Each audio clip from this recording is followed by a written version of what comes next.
নজর রাখবো পরবর্তী সংবাদে। তেলেঙ্গানার রাজ্যপাল হিসেবে নিযুক্ত হলেন জিষ্ণু দেববর্মা, রাজ্যের প্রাক্তন উপমুখ্যমন্ত্রী। সকাল থেকে দেখিয়েছি এই খবর, তবে এবার তিনি প্রথমবার সাংবাদিকদের সামনে এলেন। রাজ্যপাল হিসেবে নিযুক্ত হওয়ার পর তার যে প্রতিক্রিয়া রয়েছে সেই প্রতিক্রিয়া তিনি ব্যক্ত করলেন। জিষ্ণু দেববর্মা তিনি রাজ্যপাল হয়েছেন তেলেঙ্গানার, এবং তেলেঙ্গানার রাজ্যপাল হওয়ার পর তিনি প্রথমেই প্রধানমন্ত্রী নরেন্দ্র মোদীকে ধন্যবাদ জ্ঞাপন করেছেন। একই সাথে রাষ্ট্রপতি দ্রৌপদী মুর্মুকেও তিনি সমানভাবে অভিনন্দন এবং ধন্যবাদ জানিয়েছেন। তবে এভাবে তেলেঙ্গানার রাজ্যপাল হওয়া একটা বিরাট বড় দায়িত্ব, এবং সেই দায়িত্ব তিনি অত্যন্ত নিষ্ঠার সঙ্গে সামলাবেন সে কথাই তিনি জানিয়েছেন। এতদিন এই রাজ্যের ক্ষেত্রে তিনি ছিলেন উপমুখ্যমন্ত্রী, প্রাক্তন উপমুখ্যমন্ত্রী, আর সেই প্রাক্তন উপমুখ্যমন্ত্রীর দায়িত্ব তিনি সামলেছেন, কিন্তু সাংবিধানিকভাবে তিনি কখনো সেভাবে বড় কোনো দায়িত্ব সামলাননি, যেটা আগামী দিনে তিনি সামলাতে চলেছেন। তাই যথেষ্ট একটা বড় চ্যালেঞ্জের সময় আসতে চলেছে, সেটাকে তিনি ওভারকাম করবেন, এমনটাই প্রতিক্রিয়া ব্যক্ত করেছেন জিষ্ণু দেববর্মন। কি বক্তব্য উঠে এসেছে, প্রথম তার প্রতিক্রিয়া দেখাবো।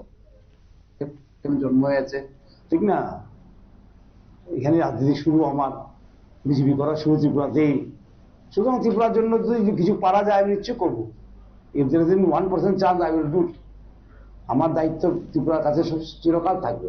আমি তেলেঙ্গানা যাই বা রাজস্থানে যাই বা যেতে মধ্যপ্রদেশে যাই, আমার প্রথম দায়িত্ব ত্রিপুরার কাছে। আমি ত্রিপুরা থেকেই উঠে এসেছি আমরা, না আর পার্টির কাছে, কারণ পার্টি থেকে উঠে এসেছি আমরা, কাজ করেছি, পার্টির কাজ করেছি দুর্দিনে, বহুদিন ধরে আমরা ভারতীয় জনতা পার্টি করি, সেটা ঠিক না। কিন্তু আজকে আমি যা আছি কনস্টিটিউশন পদে আছি, সুতরাং এখানে পার্টির ঊর্ধ্বে উঠতে হবে আমার, ঠিক না, সবকে নিয়ে কাজ করা।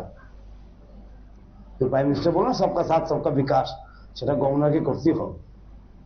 পার্টির ঊর্ধ্বে কাজ করা, চিফ মিনিস্টারের সঙ্গে নিয়ে কাজ করা।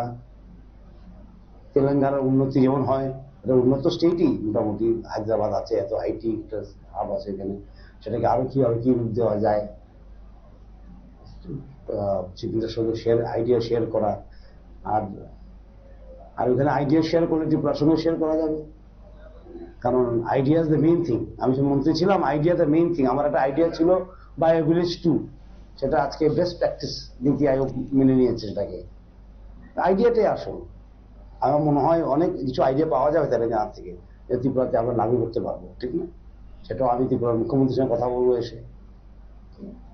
আমি তো আসবো ত্রিপুরা মুখ্যমন্ত্রীর সঙ্গে, আমি নতুন আইডিয়া কিছু নিয়ে আসবো তেলেঙ্গানা থেকে। Sharing of idea, sharing of concept, সেটা দিয়ে উন্নতি হয়, সেটাকে ঠিকমতো ইমপ্লিমেন্ট করলে না। দর্শকলেন জিষ্ণু দেববর্মার বক্তব্য। এই রাজ্যের বিশেষ করে বিজেপি প্রতিষ্ঠা হওয়ার পেছনে বা 2018 সালে দল ক্ষমতায় আসার পেছনে জিষ্ণু দেববর্মার অবদান একেবারে অভূতপূর্ব, এবং তিনি প্রথম থেকে বিজেপি দলের হয়ে কাজ করে এসেছেন।